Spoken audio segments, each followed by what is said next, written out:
So in this video, I will be sharing and demoing an easy 5-step process in order for you guys to be able to take classic studio portraits.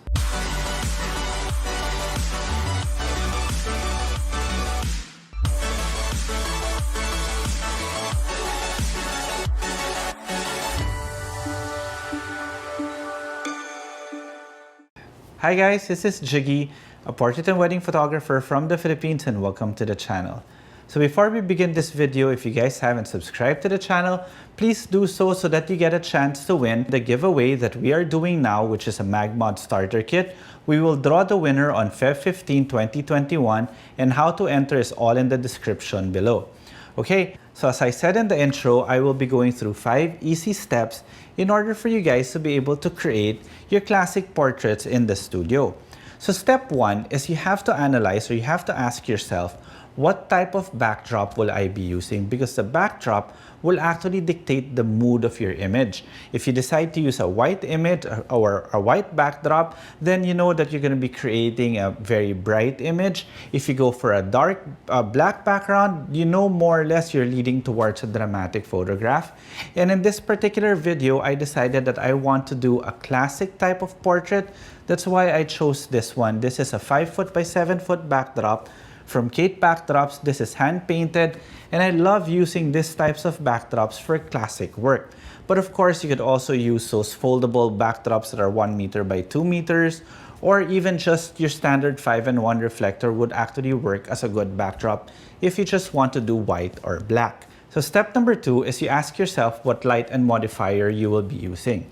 Now, choosing the light source is actually easier than you think, because all you have to do is use the ones that are readily available for you. In other words, if you have a studio strobe, then use a studio strobe. If you have a continuous light source, then use a continuous light source. Well, in this case, I will be using just an ordinary speed light. This is from Sony. This is a Sony f60RM. Now, the modifier that I chose for this particular shoot is because I wanted to create really nice soft light, is this Phottix Premium 120 umbrella. Now, these umbrellas are relatively affordable, so it's a good place for you guys to start if you're just starting in studio work. And it gives fantastic soft light because of, number 1, the size, and this diffusion panel in front. Now, I have my light here mounted on the MagMod mag shoe, but basically you could use any type of flash mount that has an umbrella holder. But the reason why I like this MagMod mag shoe is because of this one. It's got a pistol grip, and it's very easy for me to tilt it and point it to the direction that I want it to, that I want my light to be facing. So to mount this particular umbrella, it just goes through this hole here. There we go, and it locks. Oh, and by the way, I forgot, the most important thing when you're using a speed light is to make sure that you put this white diffuser down so that it maximizes the spread of the light, especially in a modifier this big. So there, okay?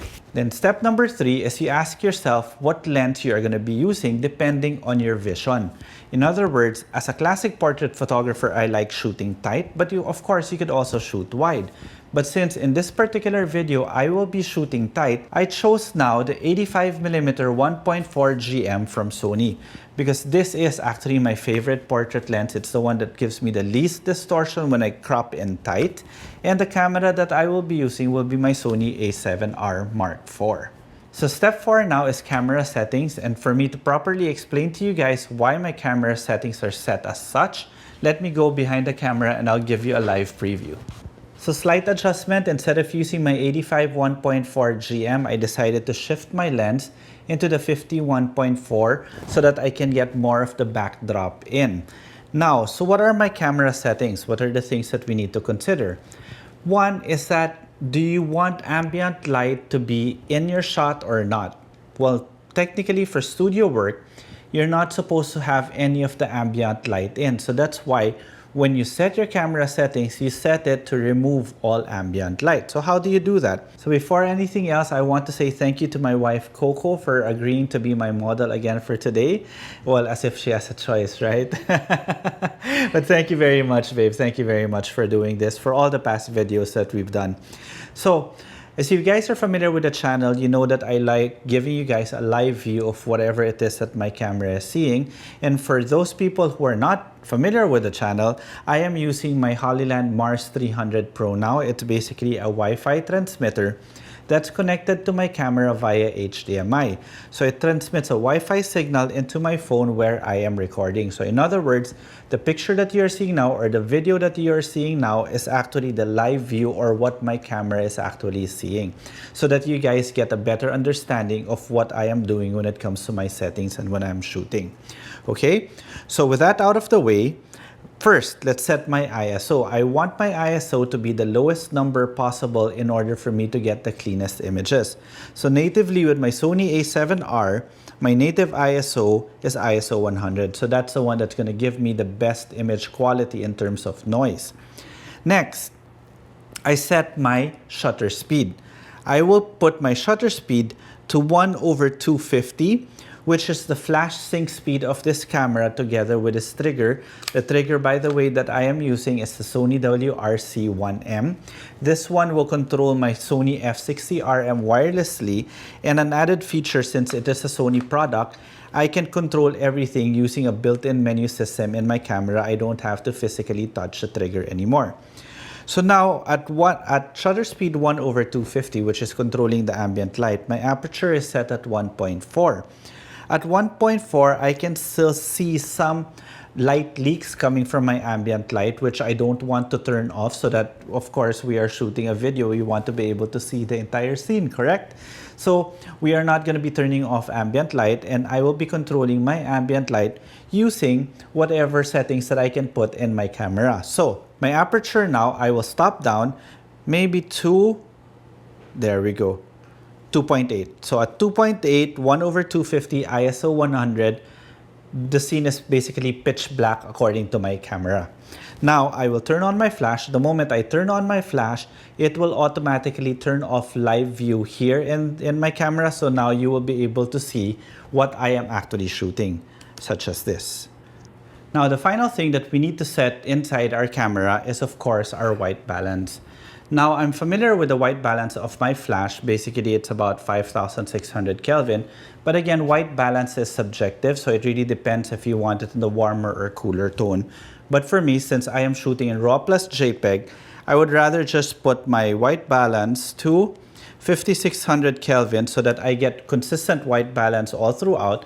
And when I do post-process it and I want to be able to create a warmer image, all I have to do is set one image to be warmer, and then afterwards I can just copy everything since the white balance is all the same. That's why I don't like shooting an auto white balance when it comes to studio work. So I'm now setting it at 5,600 Kelvin.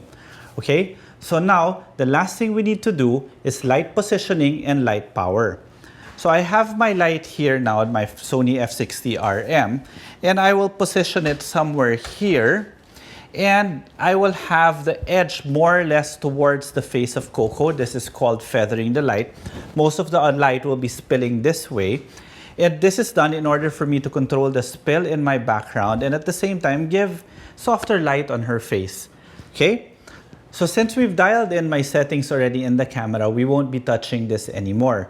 In other words, if the image is overexposed or underexposed, what we will be adjusting will be the flash power. So let's take one test shot now. As you guys can see, it's underexposed. So in other words, my flash is too weak for the settings that I put inside my camera. So what do I do now? Remember, I was telling you guys earlier that why I love my Sony flash system is all I have to do is press a button here in the back, and then you can see I can adjust the power of my flash using my in-menu setup. So I think I'll adjust this maybe to 1/16th power, and then we'll take one more test shot and see. Right now, I think we're getting there, but we are still a bit underexposed, so I will maybe add another stop to it and put 1/8 power. All right. There we go. Beautiful portrait. So now that we've dialed the position of the light the way we want it and the power is already set, the last thing that we need to do is really just pose our subject.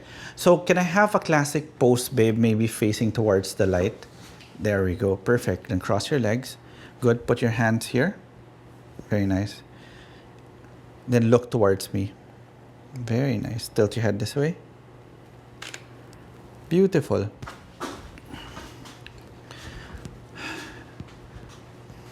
All right, beautiful. So that's how easy it is to create a classic studio portrait at home just by following these 5 easy steps. Remember, the first one is you choose the background. The background can be white, black, like this one, a hand-painted one, or you could use those collapsible ones. Sometimes you could just even use your standard 5-in-1 reflector as a background. But it really depends on the vision that you want to create. Number 2, you choose the type of light and modifier that you will be using. You could be using, again, your flash or your studio strobe or even a continuous light. But in this case, we decided to use my Sony f60RM. And the modifier that I used was my Phottix 120cm reflective umbrella with a diffuser in front. Now, the reason why I love these umbrellas so much is because number 1, they're easy to take around, and number 2, more importantly, they are cheap. Next is the lens. Remember, the choice of lens is also dependent on your vision. Even before you actually shoot, you already have more or less a vision of how you want the image to turn out. Now, remember, I started off this video by actually saying that I will be using my 85mm 1.4 GM, but then instead I shifted to a 50mm 1.4 because I wanted to bring in this beautiful backdrop more. Number 4, of course, is camera settings. With camera settings, this is where you control your ambient light. So by doing that, again, use your shutter speed, your ISO, and your aperture to remove all ambient light so that the light that you are using or the light that you are getting in your images just comes from the flash that you are using. Also, don't forget that your camera mode is set to manual. Then try to use the lowest ISO as possible and know the flash sync speed of your camera so that you know the maximum shutter speed that you can go without banding. Now, don't forget also to set your white balance so that you get a consistent image all throughout. And don't forget to shoot in RAW plus JPEG so that you have your RAW files in case you get your colors wrong. It's going to be very easy for you guys to adjust. Then, of course, you have your flash power and your flash position. Remember to position your light first before adjusting your power because every time you move your light, you will also be affecting the power of your flash. So if you guys haven't subscribed to the channel, please do so that you get a chance to win our giveaway, which is a MagMod starter kit, which we will be drawing on Feb 15, 2021.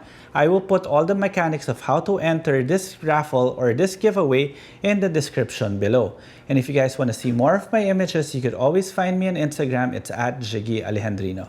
Okay, till the next video.